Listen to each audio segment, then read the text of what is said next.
ನಿರ್ಜರರು ಹರಿಸಲು ರಣದಲ್ಲಿ ದುರ್ಜನರಿಸುವ ಶುಂಭದ ವೈದ್ಯನ ಗರ್ಜಿಸುತ್ತಾ ಕೆಳಗಿದಳು ಶೂಲದಲ್ಲಿ ಭಾರತಿಯು.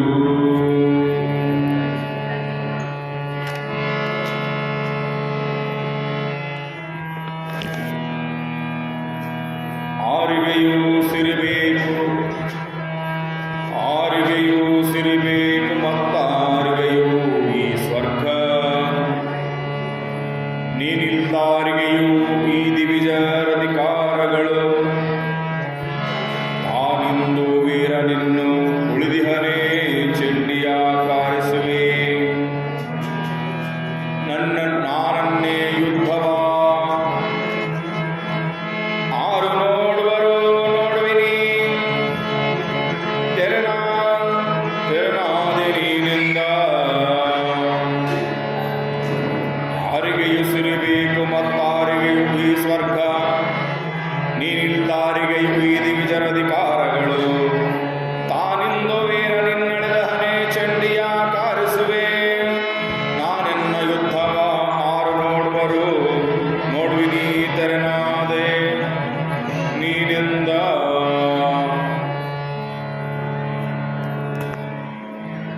ದೈತ್ಯನಾಗಿರ್ತಕ್ಕಂಥ ಶುಂಭ ಅತ್ಯಂತ ದುಃಖದಿಂದ ತಮ್ಮ ಮಾಡಿದಿರ್ತಕ್ಕಂಥ ವಿಚಾರವನ್ನು ಕೇಳಿ, ಯಾರಿಗೆ ಬೇಕು ಈ ಸಿರಿ ಸಂಪತ್ತು?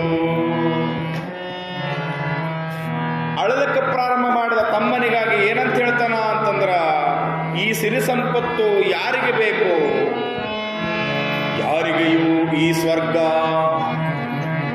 ಈ ಸ್ವರ್ಗ ತಗೊಂಡು ನಾನೇನು ಮಾಡಲಿ? ಇನ್ನಾರಿಗೆಯೂ ಈ ದಿವಿಜರ ಅಧಿಕಾರಗಳ, ಈ ಅಧಿಕಾರಗಳನ್ನು ತಗೊಂಡು ನಾನೇನು ಮಾಡಲಿ? ವೀರನಾಗಿರ್ತಕ್ಕಂಥ ನೀನೇ ಇಲ್ಲ ಇಲ್ಲಿ. ನಾನು ಯುದ್ಧ ಮಾಡುವುದು ಯಾರು ನೋಡಬೇಕು? ಯಾರಿಗಾಗಿ ನಾನು ಯುದ್ಧ ಮಾಡಲಿ ಅಂತ ಅಳಲಕ್ಕೆ ಪ್ರಾರಂಭ ಮಾಡದ. ಮನುಷ್ಯನಿಗೆ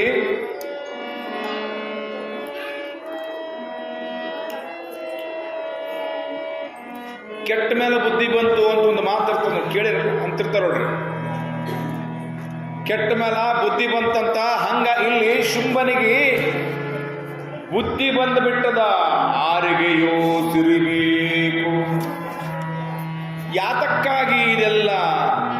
ನನ್ನ ತಮ್ಮ ಇಲ್ಲ, ನನ್ನೊಂದಿಗೆ ಇರತಕ್ಕಂಥ ಸೈನ್ಯ ಇಲ್ಲ, ಅನೇಕ ಜನ ರಾಕ್ಷಸರುಗಳು ಮಡಿದು ಹೋದರು.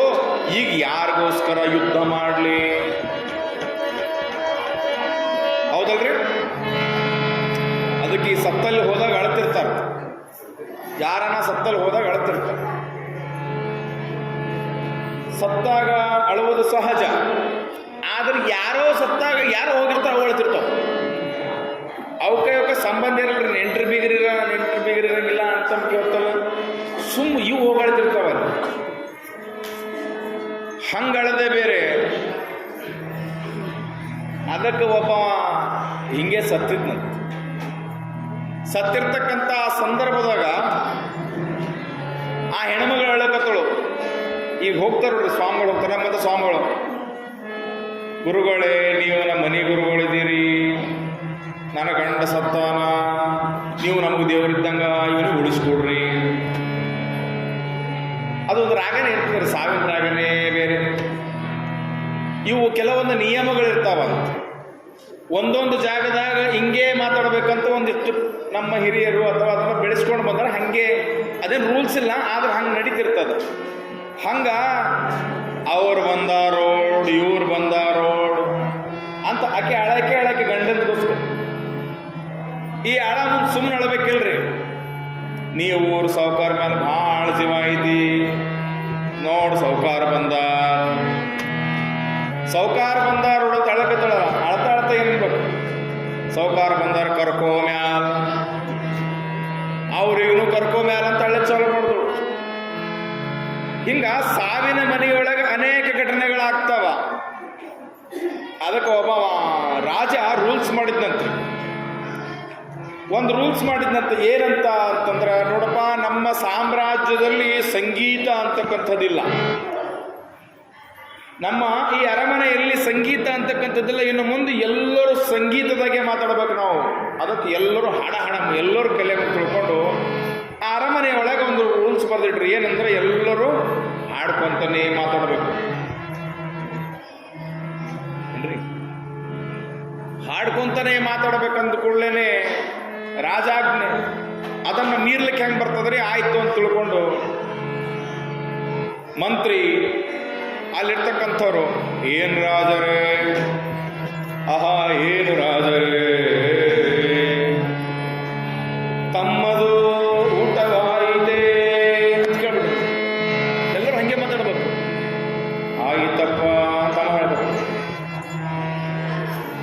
ಹಂಗೆ ಊಟವಾಯಿತು ಅದನ್ನು ರಾಗಬದ್ಧಾಗೆ ಹೇಳಬೇಕು. ತಮ್ಮ ಆಜ್ಞೆ ಏನಾದರೂ ನಮಗಾಗಿ ಇದ್ದರೆ ಹೇಳಿ ಪ್ರಭು. ಹಿಂಗೆ ಆ ರಾಗಬದ್ಧವಾಗಿ ಹಾಡೋದು ಮಾತಾಡೋದು ಚಾಲು ಆಯಿತು. ಚಾಲು ಆದಾಗ ಏನಾಯಿತು ಅಂತಂದ್ರೆ ಅವರ ತಾಯಿ ತೀರ್ಕೊಂಡ್ಬಿಟ್ಟು. ಅವರ ತಾಯಿ ತೀರ್ಕೊಂಡ ಮೇಲೆ ಏನಾಯಿತು ಅಂತಂದ್ರೆ ರಾಜಕ್ಕೆ ಬಂದು ಹೆಂಗೆ ಹೇಳ್ಬೇಕು ಸುದ್ದಿ? ಹಾಡ್ಕೋತಾನೆ ಹೇಳ್ಬೇಕು. ಬಂದ ವಾ ಮಂತ್ರಿ ಅದೆಷ್ಟು ಚಂದ ಕಲ್ತಿದಲ್ಲೋ ಸಂಗೀತ, ಯಾರು ಕಲ್ಸ್ಯಾರ, ಯಾರು ನಿನ್ನ ಗುರುಗಳು ಅಂತ ಕೇಳಿದ್ರಂತ. ಅವ ಹೇಳದಂತ ಅಯ್ಯಪ್ಪನವ್ರು ಅಂತ ಹೇಳ್ದಂತ. ಅಯ್ಯಪ್ಪವ್ರ ಬಳಿ ಸಂಗೀತ ಕಲ್ತೀನ್ರಿ ಅಂದಂತ. ಬರಬೇಕಿಲ್ಲ, ಚಂದ ಹಾಡ್ಲಕತ್ತೆ ನೋಡ್ರಿ.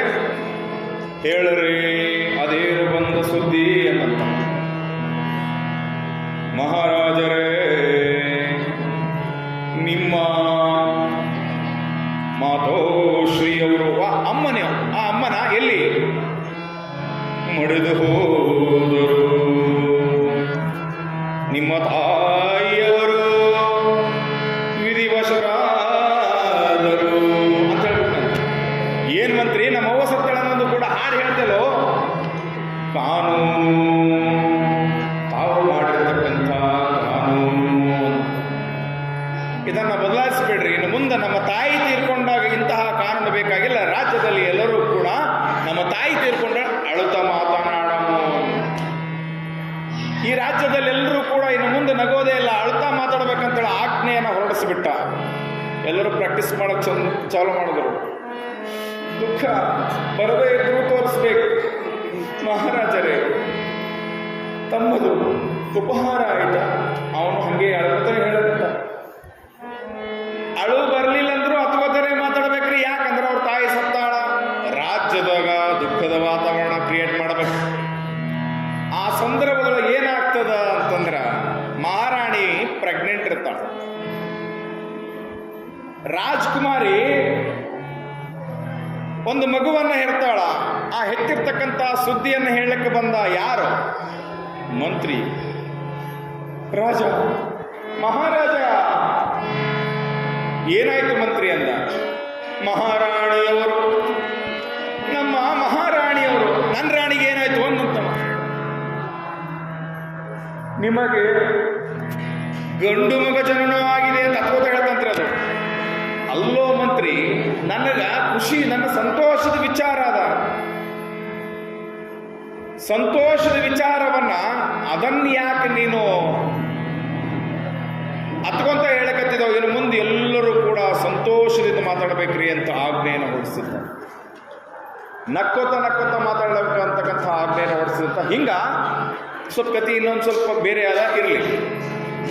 ಒಂದೊಂದು ಸಂದರ್ಭದೊಳಗೆ ಹಿಂಗೆ ನಡ್ಕೊಳ್ಬೇಕು ಅಂತಿರ್ತದ. ಅದರ ವಿರುದ್ಧವಾಗಿ ನಡ್ಕೊಂಡಾಗ ಅದು ವಿಪರೀತವಾಗಿ ಕಾಣಿಸ್ತದ.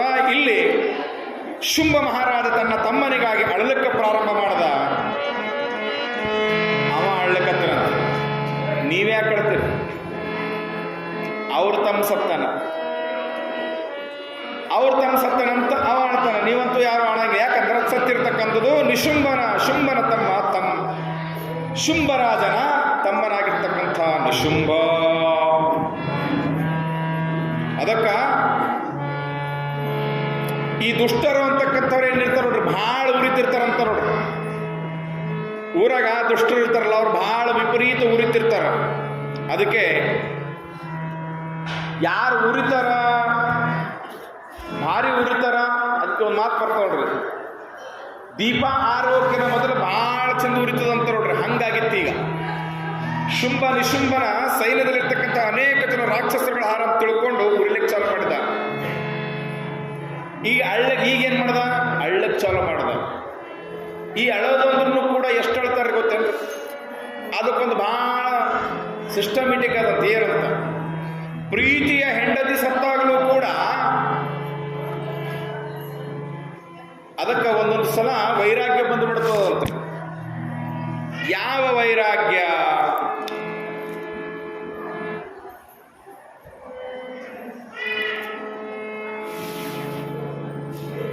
ಯಾವುದ್ರಿ ವೈರಾಗ್ಯ? ಪುರಾಣ ವೈರಾಗ್ಯ. ಒಂದನೇದು ಪುರಾಣ ವೈರಾಗ್ಯ, ಎರಡನೇದು ಪ್ರಸೂತಿ ವೈರಾಗ್ಯ. ಪುರಾಣ, ಪ್ರಸೂತಿ, ಇನ್ನೊಂದು ಸ್ಮಶಾನ ವೈರಾಗ್ಯ ಅಂತಕ್ಕಂಥ ವೈರಾಗ್ಯಗಳವಂತ. ಆ ಸಂದರ್ಭದಾಗ ಏನಾಗ್ತದೆ ಗೊತ್ತೇನ್ರಿ? ಯಾಕೆ ಬೇಕಪ್ಪ ಅಂತ ಅನಿಸ್ತದೆ. ಈ ಪುರಾಣ ವೈರಾಗ್ಯ ನೋಡ್ರಿ, ನಾವು ಹೇಳ್ತಾ ಇರ್ತೀವಲ್ಲ, ಹೇಳೋ ಮುಂದೆ ನಾವು ಕೂಡ ಭಾಳ ಚಂದ ಹೇಳೋದ್ರ ಜೊತೆಗಿಲ್ಲಪ್ಪ, ನಾವು ಭಾಳ ಚಂದ ಬದುಕಿದ್ರೆ ಸಿದ್ದೇಶ್ವರ ಸ್ವಾಮಿಗಳು ಅನ್ಸ್ಕೋಬೋದು ಅಂತ ನಾವು ಅನ್ಕೋತಿರ್ತೀವಿ. ಕೇಳೋ ಮುಂದೆ ನಿಮಗೂ ಅನಿಸ್ತಂತ, ಗುರುಗಳು ಭಾಳ ಚಂದ ಹೇಳಕತ್ತಾರ, ಅದನ್ನು ನಮ್ಮ ಜೀವನದೊಳಗೆ ಅಳವಡಿಸ್ಕೊಂಡು ನಾವು ಚಂದಿರಾಮ ಅಂತ ನಿಮಗೆ ಅನಿಸ್ತಿರ್ತದ ಅಂತ. ಆಮೇಲೆ ಬಾಗಿಲು ದಾಟಿದ ಮ್ಯಾಲ, ಈ ಗೇಟ್ ದಾಟಿದ ಮ್ಯಾಲ ನಮ್ಮ ತಾಟಿನೊಳಗೆ ಯಾರ್ಯಾರು ದಕ್ಷಿಣೆ ಹಾಕ್ಯಾರ, ಯಾರು ಹಾಕಿಲ್ಲ, ನಮಗೆ ಚಾಲು ಆಗ್ತದಂತ. ಸಾಮಾನ್ಯವಾಗಿ ಪುರಾಣಿಕರು ಚಾಲು ಆಗ್ತದೆ, ನನಗೆ ಅನಿಸ್ತದ ಇಲ್ಲ, ಅದು ಬೇರೆ ಮಾತು. ಆಯರಿ ಎಷ್ಟಾಗ್ಯವ ಆಗಿಲ್ಲ ಅಂತ ಅನಿಸ್ತದೆ. ಇದು ಪುರಾಣ ಹೇಳೋ ಮುಂದೆ ವಿಚಾರನೆ ಬೇರೆ. ಹಂಗ ಪುರಾಣ ವೈರಾಗ್ಯ ಅಂತಾರ್ರಿ. ಇಲ್ಲಿ ಪುರಾಣ ಕೇಳಕ್ ಕುಂತಿರ್ತಿರಲ್ಲ, ಕೇಳೋ ಮುಂದೆ ನಿಮಗೂ ಬಹಳ ನಾವು ಪೂಜೆ ಮಾಡ್ಬೇಕು, ಪುನಸ್ಕಾರ ಮಾಡ್ಬೇಕು, ದಾನ ಮಾಡ್ಬೇಕು, ಧರ್ಮ ಮಾಡ್ಬೇಕು ಅಂತ ಅನಿಸ್ತಿರ್ತದ. ಆಮೇಲೆ ಜರ ಮನೆ ಕಡೆ ನೆನಪಾಗಿ ಅಲ್ಮಾರಿ ಚಾವಿ ಹಾಕಿ ಬಂದಿರಲಿಲ್ಲ ಅಂತಂದ್ರೆ ನಿಮ್ಮ ಮನಸ್ಸು ಇಲ್ಲಿಂದ ಅಲ್ಲಿಗೆ ಹೋಗ್ತದೆ. ಈಗ ವಾಪಸ್ ಬಂದಿದ್ದು ಹೋಗೋದನ್ನು ಹಾಕಿವೇ ಇಲ್ಲ ಅಂತ. ಹಂಗಾಗಿ ಇದು ಪುರಾಣ ವೈರಾಗ್ಯ. ಈ ಗೇಟ್ ದಾಟಿದ ಮೇಲೆ ಊಟ ಮಾಡಿ ಮನೆಗೆ ಹೋಗಿ ಜಲ್ದಿ ಮಕ್ಕೊಂಡು ನಾಳಿನ ಕೆಲಸ ಮಾಡ್ಬೇಕವ. ಮತ್ತು ನಾವು ಪುರಾಣ ಹೇಳೋದನ್ನ ಲೇಟ್ ಮಾಡಿದ್ರೆ ಇವನ್ ನಿದ್ದೆ ಇರ್ತದೆ ಪುರಾಣ, ನಾವು ಎದ್ದು ಹೋಗೋಮಂತೇಳಿ ಎದ್ದು ಹೋಗೋರು ಬೇರೆ ಇರ್ತಾರೆ ಮಾತ್ರ. ಹಂಗಾಗಿ ಇದಕ್ಕೆ ಪುರಾಣ ವೈರಾಗ್ಯ ಅಂತ ಹೇಳಿದ್ರು. ಈ ಪ್ರಸೂತಿ ವೈರಾಗ್ಯ ಅದನ್ನು ನನಗಿನ ಚಂದ ನಿಮಗೆ ಗೊತ್ತಿರ್ತದ. ಪ್ರಸೂತಿ ವೈರಾಗ್ಯ ಅಂತಂದ್ರೆ ಈ ಹೆಣ್ಣುಮಕ್ಕಳು ಡೆಲಿವರಿ ಟೈಮ್ನಾಗ, ಈ ಬಾಣಂತನ ಟೈಮ್ನಾಗ ಅಂತಿರ್ತಾರಂತ್ರಿ, ಈ ಗಂಡಿನ ಸಾವಾಸಕ್ಕೆ ನೀ ಎಂದೂ ಹೋಗ್ಬಾರ್ದು, ಇದೊಂದು ಮಗು ಹುಟ್ಟಿದ್ರೆ ಸಾಕು, ಇನ್ನು ಮುಂದೆ ಎಂದೆಂದೆಂದೆಂದಿಗೂ ಮಕ್ಕಳೇ ಹಡಿಬಾರ್ದು ಅಂತ ಅಷ್ಟು ನೋವಾಗ್ತದೆ, ಅಷ್ಟು ಮನಸ್ಸಿನಾಗ ಅನಿಸ್ತದಂತ. ನನಗೆ ಗೊತ್ತಿಲ್ಲ, ನಾವು ಓದಿರ್ತೀವಿ, ಕೇಳಿದ್ವಿ, ಅದು ನಿಮಗೆ ಗೊತ್ತಿರ್ತದೆ ಸತ್ಯ ಏಟು ಅಂತ. ಬ್ಯಾಡೇ ಬ್ಯಾಡ, ಯಾವ ಜನ್ಮಕ್ಕೂ ಇಂಥ ಕಷ್ಟ ಬ್ಯಾಡ ನಮಗಂತ ಅನಿಸ್ತದಂತ. ಮಗು ಇನ್ನೇನು ಜನ್ಮ ವ್ಯತಿತು, ಆ ಮಗು ಹುಟ್ಟಿ ಬಂತು, ಆ ಮಗುವಿಗೆ ನೋಡಿದ ಕೂಡಲೇ ತಾಯಿ ಮನಸ್ಸು ಅದನ್ನು ಮರೆತು ಬಿಡ್ತಾಳ. ಮರ್ತು ಬಿಟ್ಟು ಮತ್ತೆ ಅಂದ್ರೇನು ಪ್ರಸೂತಿ ವೈರಾಗ್ಯ, ಅತ್ಯಂತ ಬೇನೆಯನ್ನು ಸಹಿಸ್ಕೋತಾರ ಅಂತ ಕೇಳಿದ್ದೀನಿ ನಾನು. ಅದಕ್ಕಂತ ಆ ತಾಯಿಯಂದರಿಗೆ 100 ಶರಣುಗಳು. ಯಾಕಂದ್ರೆ ಈ ಜಗತ್ತಿನೊಳಗೆ ಸೃಷ್ಟಿಯ ಕಾರ್ಯವನ್ನು ತಾಯಿಯಿಂದ ಮಾತ್ರ ಸಾಧ್ಯ ಆಗ್ತದೆ. ಇವತ್ತು ಅನೇಕ ಜನ ತಾಯಿಯಂದರಿಂದನೇ ಇವತ್ತು ಈ ಪ್ರಪಂಚದಲ್ಲಿ ಈ ಜೀವಿಗಳು, ಈ ಮನುಷ್ಯ ಪ್ರಾಣಿ ಅಂತಕ್ಕಂಥದ್ದು ಬರಬೇಕಾದ್ರೆ ತಾಯಿ ಬಹಳ ಮುಖ್ಯ ಆಗ್ತಾಳೆ. ಅದಕ್ಕೆ ಅದು ಪ್ರಸೂತಿ ವೈರಾಗ್ಯ ಆ ಕ್ಷಣಕ್ಕೆ ಇರ್ತದಂತ್ರಿ ಅದು. ಆಮೇಲೆ ಆ ಮಗುವಿನ ಮುಖ ನೋಡಿದ್ರೆ ಮುಗಿದೋಯ್ತು, ಆ ಎಲ್ಲ ನೋವು ಮರ್ತೋಗ್ಬಿಡ್ತದ. ಮತ್ತೆ ಆಮೇಲೆ ಇನ್ನೊಂದು 4 ಹಡಿದ್ರಾಯ್ತು ಅಂತ ಹೇಳಿ ರೆಡಿ ಆಗೋರು ಬೇರೆನೇ ಇರ್ತದೆ. ಈ ಸಾಕನ ಮಂದಿ ಬೇರೆ, ಮತ್ತೆ ಬೇಕನ್ನ ಮಂದಿ ಬೇರೆ ಇರ್ತಾರೆ. ಗಂಡಾಗಿಲ್ಲ ಅಂತ ಹೆಣ್ಣು, ಹೆಣ್ಣಾಗಿಲ್ಲ ಅಂತ ಗಂಡು, ಅದು ಚಾಲನೆ ಇರ್ತದೆ ಅದು. ಅದಕ್ಕೆ ನಮ್ಮ ದೇಶದೊಳಗೆ 140 ಕೋಟಿ, ಹೌದಲ್ರಿ? ಅದಕ್ಕೆ ಇದು ಸ್ಮಶಾನ ವೈರಾಗ್ಯ ಅಂತ ಬರ್ತದೆ. ಅದು ಇನ್ನೊಂದದು ಸ್ಮಶಾನ ವೈರಾಗ್ಯ ಗೊತ್ತು. ಈ ಯಾರನ್ನ ಸತ್ತಿರ್ತಕ್ಕಂಥ ಸಂದರ್ಭದೊಳಗೆ ಪ್ರೀತಿಯ ಹೆಂಡತಿ ಸತ್ತಾಗಲೂ ಕೂಡ ಮನುಷ್ಯ ಅಂತನಂತ ಸತ್ತಾಗ ಆಳ ಮುಂದೆ ಏನಂತ ಯಾರಿಗೆ ಬೇಕೀ ಸಂಸಾರ, ನನ್ನ ಪ್ರೀತಿಯ ಹೆಂಡತಿನೇ ತೀರ್ಕೊಂಡಾಳ, ಯಾರಿಗೆ ಬೇಕಂತ ತಿಳ್ಕೊಂಡು ಅಳ್ತಾ ಇರ್ತಾನಂತ. ಅಳಂತ ಮನುಷ್ಯ ಏನ್ ಮಾಡ್ತಾನಂದ್ರೆ ಸತ್ತೊಂದು 3 ತಿಂಗಳು ಆಗಿರಂಗಿಲ್ಲ, ಮತ್ತೊಂದು ಮದುವೆ ಮಾಡ್ಕೊಂಡ್ಬಿಡ್ತಾನೆ. ಇವೆಲ್ಲ ಯಾವುವು ಅಂತಂದ್ರೆ ಇದು ಸ್ಮಶಾನ ವೈರಾಗ್ಯಕ್ಕೆ ಸಂಬಂಧಪಟ್ಟದ್ದು. ಒಬ್ಬ ಹಿಂಗೆ ಮಾತಾಡ್ಲಿಕ್ಕತ್ತಿದ್ದಂತ ಸ್ಮಶಾನದೊಳಗೆ. ಏನಪ್ಪ 200 ಎಕರೆ ಜಮೀನ್ದಾರ ನಮ್ಮ ಸಾಹುಕಾರ. ನಮ್ಮ ಸಾಹುಕಾರನಿಗೆ 200 ಎಕರೆ ಜಮೀನಿತ್ತು, ಹೊಸದಾಗ ದೊಡ್ಡ ಬಂಗ್ಲೆ ಕಟ್ಟಿಸಿದ್ದ. ಆದ್ರೆ ಒಂದು ವಾರನೇ ಆಯ್ತು ನೋಡು, ಇಂಥವನಿಗಿಂತ ಸಾವು ಬರಬೇಕಾಗಿತ್ತ. ಏನ ಜೀವನದಾಗ ನಾವು ಏನೇನೋ ಅನ್ಕೋತೀವಿ, ಏನಿಲ್ಲ ನೋಡು. ಒಂದಲ್ಲ ಒಂದು ದಿವ್ಸ ನೋಡಿ ಹೆಂಗೆ ಇಡ್ಲಕತ್ತಾರ, ಹಂಗೆ ಅದು ನಮ್ಮ ಬಾಳ ಅಂತ ತಿಳ್ಕೊಂಡು ಒಂದು ಸಿಗರೇಟ್ ಇದ್ರು ಕೊಡು ಅಂತ, ಒಂದು ಸಿಗರೇಟ್ ಇದ್ರು ಕೊಡು ಅಂತ ಮಾತಿನಾಗ ಏನು ಹೇಳ್ಲಕತ್ತಾರ. ಏನಾದ್ರು ಜೀವನದಾಗ ಈ ಸಂಸಾರದೊಳಗೆ ಎಲ್ಲರೂ ಹೋಗೋದೇ ಅಂತಾರ, ಆದ್ರೆ ಆ ಚಟ ಅಂತಕ್ಕಂಥದ್ದು, ಆ ವ್ಯಸನ ಅಂತಕ್ಕಂಥದ್ದು ಅವನಿಗೆ ಬಿಡವಲ್ಲ. ಸ್ಮಶಾನದಾಗ ಹೋದಾಗ ಮಾತುಗಳು ದೊಡ್ಡ ಬರ್ತಾವ, ಆದ್ರೆ ಆಸೆ, ಚಟ, ವ್ಯಸನ ಅಂತಕ್ಕಂಥದ್ದು ಬಿಡವಲ್ಲ. ಈ ಸಿಗರೇಟ್ ಅನ್ನೋದೇ ಬಹಳ ವಿಚಿತ್ರ. ನಾ ಯಾಕೆ ನೆನಪು ಮಾಡ್ಕೊಂಡೀನಿ ಅಂತಂದ್ರೆ, ಈ ಹಿಂದಕ್ಕೆ ಇದೆಲ್ಲ ಯಾಕೆ ನಡೀಲಿಕ್ಕತ್ತದ್ರಿ ಇಲ್ಲಿ? ಶುಂಭನಿಗೆ ತಂದು ಆ ಮಹಾಲಕ್ಷ್ಮಿ ಯಾವ ಪಾರ್ವತಿಯನ್ನು ಲಗ್ನ ಮಾಡೋದಕ್ಕಾಗಿ ಮದುವೆ ಮಾಡಿಕೊಂಡು ಹೊಸದ್ರೊಳಗ ಈ ಮದುಮಗಳಿಗೆ ಕರ್ಲಿಕ್ಕೆ ಹೋಗ್ತಾರ. ಒಂದೊಂದ್ಸಲ ಮನೆಯೊಳಗ ಅಪ್ಪ ಹೋಗ್ತಾನ, ಮಾವ ಹೋಗ್ತಾನ, ಹಂಗ ಒಂದ್ಸಲ ಇದೇ ಹೋಗಿತ್ತಂತ. ಯಾವ್ದು ಮಾಡ್ಕೊಂಡಿರ್ತ ಅದೇ ಹೋಗಿತ್ತಂತ ಕರ್ಲಿಕ್ಕೆ. ಆ ಮಾಡ್ಕೊಂಡಿದ್ದೇ ಹೋಗಿತ್ತು, ಕಳಿಸ್ಲಿಕ್ಕೆ ಎಲ್ಲರೂ ಬಂದು ನಿಂತಿದ್ರಂತ. ಇದು ಹೊರಗೆ ನಿಂತಂತ್ರಿ, ಒಂದು ಸುಟ್ಕಸ್ ತೋಟ ಹೊರಗೆ ನಿಂತು ಒಂದು ಕಡೆ ಗಾಡಿಗೆ ಕಾಲು ಕೊಟ್ಟು ನಿಂತು ಸಿಗರೇಟ್ ಸತ್ಕೋತ ನಿಂತಂತ. ಬುಸ್ ಬುಸ್ ಹೊಳ್ಗಿ ಬಿಟ್ಕೋತ. ಈ ಸಿಗರೇಟ್ ಯಾಕೆ ಸೇರ್ತಾರ? ಸೇದೋರಿಗೆ ಕೇಳ್ಬೇಕ್ರಿ ಗುರುಗಳನ್ನ. ನಾನು ಕೇಳಿದೆ, ಸಿಗರೇಟ್ ಏನಪ್ಪ ಯಾಕೆ ಸೇರ್ತಾರಿ, ಅದ್ರಿಂದ ಏನು ಸಿಗ್ತದ? ಇಲ್ರಿ ಗುರುಗಳೇ, ನಮಗೆ ಬೆಳಿಗ್ಗೆ ಇದು ಬರಂಗೆ ಇಲ್ರಿ ಸಿಗರೇಟ್ ಸಿಗ್. ನಾವಂದ್ವಿ ಅದೇನು ಒಳಗಿನ ಒಳಗೆ ಹೋಗಿ ಅದು ಒತ್ತಿ ಹೊರಗಿನ ಕಳಿಸ್ಕೊಡ್ತದೇನೋ ಅಂತ ಕೇಳ್ತೀವಿ. ಇಲ್ರಿ ಅದು ನಮ್ಮನ್ನ ಚಟನೆ ಬಿದ್ದುಬಿಟ್ಟದ್ರಿ, ಅದಕ್ಕೆ ಸೇರ್ತೀವಿ. ಹಿಂದಕ್ಕೆ ನಡೀತಿದ್ರಿ ಸಿಗರೇಟ್ ಗಿರೇಟ್ ಸೇರ್ತಿದ್ರು ಅಂದ್ರೆ ಅವು ಮಂದಿಯದ ಸೇರ್ತಿದ್ರು ಹಿಂದಕ್ಕೆ. ಈಗ ನಡೆಯಂಗಿಲ್ಲ. ಈಗ ಅದು ಹಳೆ ಆ ಮಗಳಿಗೆ ಅವೆಲ್ಲ ಸುತ್ತಮುತ್ತ ಮನೆ ಆಜುಬಾಜು ಎಲ್ಲ ನಿಂತು ಗಳೋ ಅಂತ ಅಳ್ಳಕತ್ತಾವ. ಸತ್ತಲ್ಲಿ ಹೇಳ್ತಾರ, ಅದು ಮತ್ತೆ ಬೇರೆ. ಅವು ಚಂದ ಇರ್ತಾವ, ಲಗ್ನದಾಗ ಹೇಳ್ತಿರ್ತಾರ, ಅದು ಬೇರೆ. ಲಗ್ನ ಆಗಿದ್ಮೇಲೆ 2ನೇ 3ನೇ ಸಲ ಕಳ್ಸಂಬಂದು ಹೇಳ್ತಿರ್ತಾರೆ. ಅವು ಏನು ಸೆಂಟಿಮೆಂಟ್. ಅವಾಗ ಇದು ಸಿಗರೇಟ್ ಸೇತ್ಕೋತ ನಿಂತಿದ್ದು. ಸಿಗರೇಟ್ ಸೇತ್ಕೋತ ನಿಂತು ಒಬ್ಬ ಹಿರಿಯ ಮನುಷ್ಯ ಅಂತ ನಾ ಏನೋ ಮಾರಾಯ ಪಾಪ ಆ ಹೆಣ್ಮಗ ಅಲ್ಲಿ ಅಳ್ಳಕತ್ತದ. ಅದು ಆ ಹೆಣ್ಮಗಳಲ್ಲಿ ಅಳ್ಳಕತ್ತದ. ಎಂತೋರಿಗೆ ನೋಡಿದ್ರೆ ಕಣ್ಣಾಗ ನೀರು ಬರ್ತಾವ, ರಕ್ತ ಏನಂತಾರೆ ಕರಳು ಕಿತ್ತಿ ಬರುವಂಗ ಸನ್ನಿವೇಶ ಅದ. ನೀ ಏನೋ ಗುಂಡು ಕಲ್ಲು ನಿಂತಂಗ ಸಿಗರೇಟ್ ಸೇರ್ಸಕತ್ತ ಅವ ಅನ್ನಂತ ನಿಮಗೇನು ಗೊತ್ತಾಗ್ತದ್ರಿ? ಇವರು 1 ದಿವಸ 2 ದಿವಸ 3 ದಿವಸ ಅಳ್ತಾರೆ. ಇವರು ಈಗಿಗೆ ಕಟ್ಕೊಂಡು ಜೀವನ ಪರ್ಯಂತರಗಳವನ ಆಯ್ತೀನಿ ಅಂತಂತದ್ದು.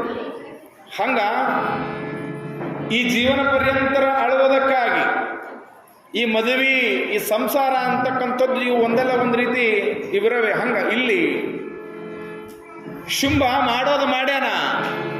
ಹೋಲ್ ಬಿಡಪ್ಪ, ಆಕಿನ ಸಾವಾಸಕ್ಕೆ ಯಾಕೆ ಹೋಗ್ತೀರಿ ಅಂತಿದ್ರೆ ಅವ್ರ ತಮ್ಮ ಉಳಿತಿದ್ದ.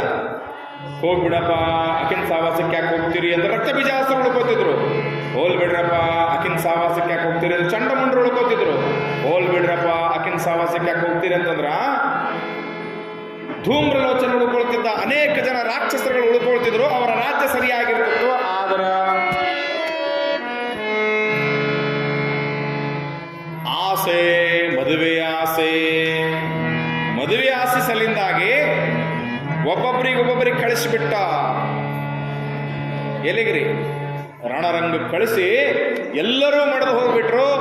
ಕೊನೆಯದಾಗಿ ತಾನೇ ಉಳ್ಕೊಂಡ, ಗೂಗಿ ಉಳ್ದಂಗ ತಾನೊಬ್ಬನೇ ಉಳ್ಕೊಂಡ. ಈಗ ಅಳಲಿಕ್ಕೆ ಚಾಲು ಮಾಡ್ಯಾನ. ನಮ್ಮ ಗವಾಯಿಗಳಿಂದ ಒಂದು ಗಾಯನದ ನಂತರದಲ್ಲಿ ಪುರಾಣವನ್ನು ಮುಂದುವರಿಸೋಣ.